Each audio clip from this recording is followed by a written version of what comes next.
Por que que é tão comum ver pessoas grandes que nós admiramos, e até pessoas menores, mas que nós acompanhamos por um tempo, compartilhando que estavam se sentindo completamente perdidas, exaustas e cansadas de sustentar um personagem e dizendo que é hora de recomeçar, respeitando a própria essência e voltando às origens da autenticidade. Esse vai ser um bate-papo sobre um pouquinho de coisas que eu venho estudando, conceitos de psicologia e movimentos que eu percebo na minha própria vida e no digital como um todo. Então, já pega o seu café e se prepara para um papo bem profundo hoje. Vocês me pedem muito um podcast e quem sabe esse não é o início de um. Eu sinto que esse não era um assunto que eu ia conseguir reduzir a 10 minutos no TikTok ou a um vídeo de 3 minutos no Instagram. E é por isso que eu decidi trazer esse papo para cá de forma mais profunda. E espero que traga insights, porque a verdade é que eu não cheguei a nenhuma conclusão. Então esse podcast vai ser muito mais uma reflexão profunda do que está emaranhando na minha cabeça desde que eu me deparei com os conceitos do Otto Rank. Eu estava estudando um outro conceito que eu vou falar mais a fundo, que é o conceito do complexo de Jonas. E aí eu me deparei com esse conceito do Otto Rank que fala sobre a dualidade do medo de morrer e do medo de viver. Até aí, nada relacionado ao digital, à criação de conteúdo, nada relacionado a nenhum tema de marketing, né?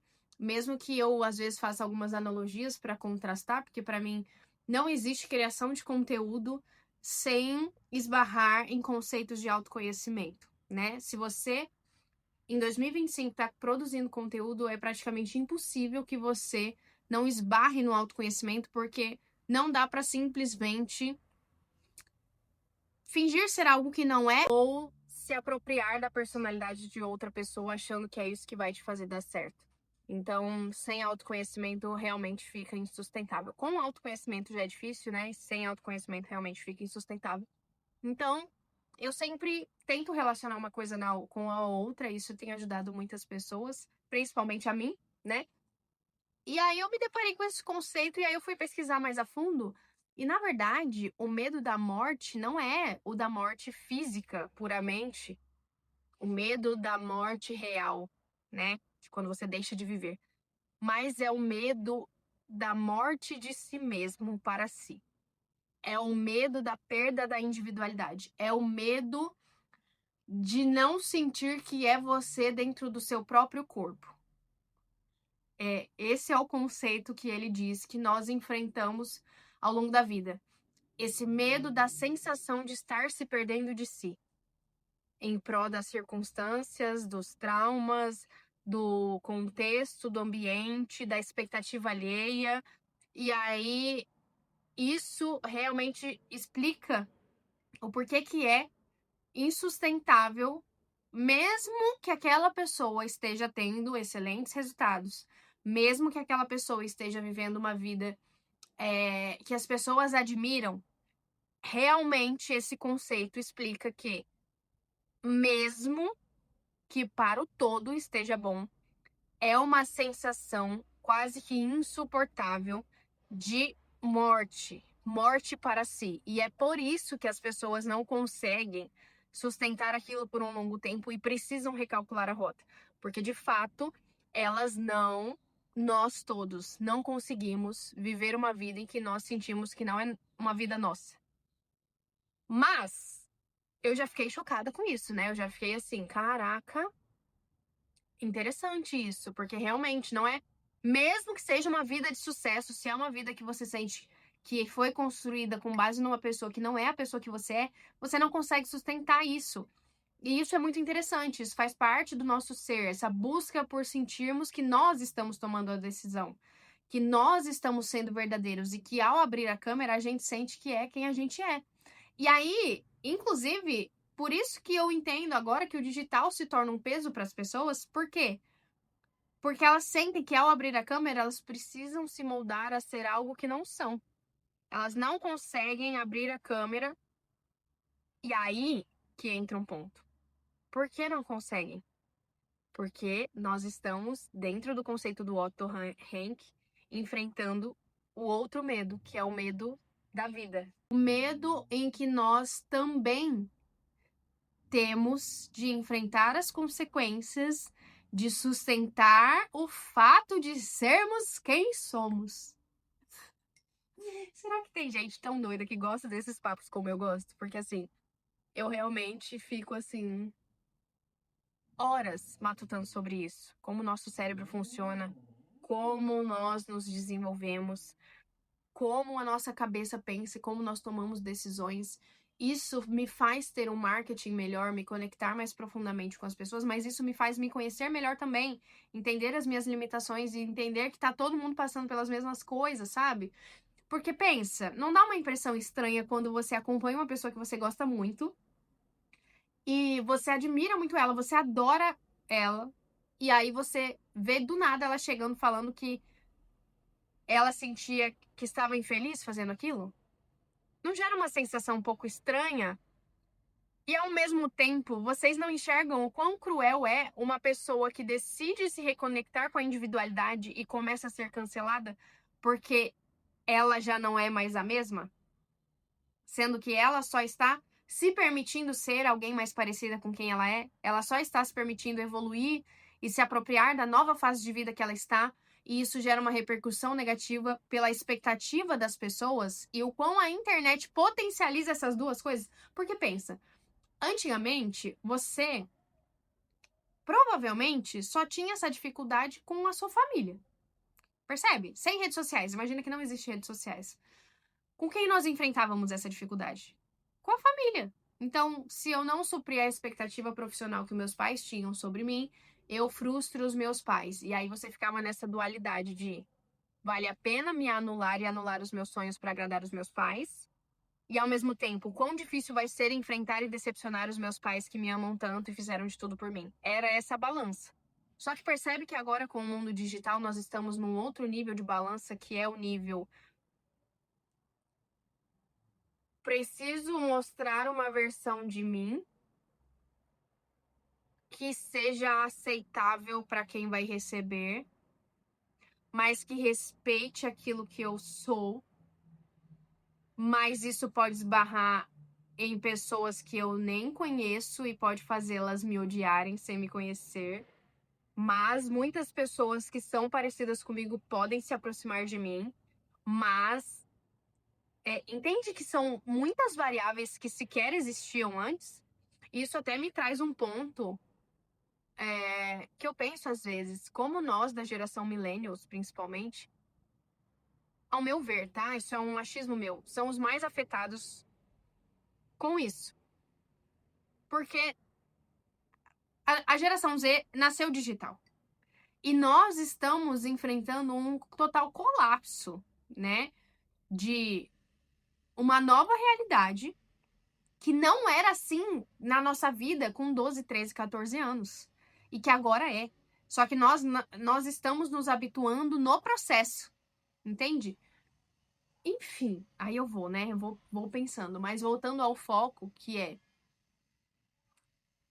esse ponto do medo da vida me deixou muito embasbacada, que é o ponto de até que ponto essa mudança que eu fiz para respeitar a minha individualidade é realmente individual. Porque o que eu venho percebendo? Existe uma onda no mercado, por exemplo. Tivemos a onda do Blazer e do High Ticket, certo? Explodiu. Marketing digital explodiu. E aí as pessoas começam aquele efeito manada para uma coisa. E aí, existe um grupo de pessoas que se não se conectam com esse estilo high ticket. E aí fica uma demanda reprimida aqui de pessoas que não estão confortáveis com essa situação. Até que ponto, de fato, essas decisões são respeito à nossa individualidade? Até que ponto fazer ou não algo na internet, dizer que somos ou não algo, seguir ou não um raciocínio, enfim, é respeitar a nossa individualidade? Ou é só mais um grito de desespero tentando migrar para um outro grupo aceitável para os demais. Porque, entende o que eu tô querendo dizer? Até que ponto essa mudança, esse grito, esse romper, de fato vem de dentro de você? Ou é só uma forma de se adequar a um outro grupo e a outras expectativas que existem por aí? O que de fato é respeitar a nossa essência, afinal? Essa foi a coisa que mais me pegou. Porque eu passei por essas etapas, né? 2022, 2023. Eu fui por um caminho no digital, e aí depois eu sentia que não era isso, aí fui por outro caminho, e aí eu percebi que também não era isso. Então, quando eu vim pra cá, não foi respeitando a minha essência, porque se fosse, estaria confortável lá, e não estava também. Então, ao meu ver, sem autoconhecimento profundo e constante, a gente sequer sabe qual é essa individualidade que a gente está tentando respeitar. Entende? A gente sequer consegue entender o que de fato a gente quer ou não quer, baseado em nós e não nos contextos. Porque às vezes não é que você entendeu a sua essência, às vezes você só tá mirando em outro contexto. Entende? Tá tentando se tornar aceitável a um outro contexto. Então, digamos que você tomou a decisão de vir pro digital, isso desagradou as pessoas do mundo físico. E aí, o julgamento, as pessoas estão te chamando de blogueirinha, e assim, assim, assim. Aí você rompe, achando que você tá respeitando a sua individualidade, vem pro digital. Aí aqui, você vem pra cá já tentando se inserir num contexto de outra individualidade que não é a sua. E eu sinto verdadeiramente que as pessoas que vêm com a identidade mais forte, elas dão certo rápido aqui. A pessoa que já vem muito convicta de quem ela suporta mais hate. Ela não fica mudando foco loucamente e dá certo mais rápido. Muito do que atrasou meu resultado nas redes sociais foi o fato de eu ficar pulando de galho em galho de individualidades que não eram minhas, com mais medo da vida do que da morte, digamos assim. Medo de não ser aceita pelo público, pelo meio, pelo digital como um todo, pelas pessoas à minha volta. E isso é muito forte, né? Isso é muito forte. Imagina que às vezes você é uma pessoa super ambiciosa e você abaixa todas as suas ambições porque não tem ninguém que apoie os seus sonhos por perto. Mas, às vezes, aqueles sonhos também nem eram tão seus assim. Eu queria muito que esse podcast, na verdade, ele tivesse um fim conclusivo. Mas Otto Rank mesmo diz que a nossa vida é literalmente a briga e a jornada tentando conciliar esses dois grandes medos. O medo da morte para nós mesmos e o medo de viver uma vida solitária por decidirmos ser quem somos. E a gente fica equilibrando esses dois pratinhos para que nenhum deles caia, porque qualquer um deles nos fere. Acho que é isso. Não tem um fim muito poético para esse lugar. Esse foi o primeiro.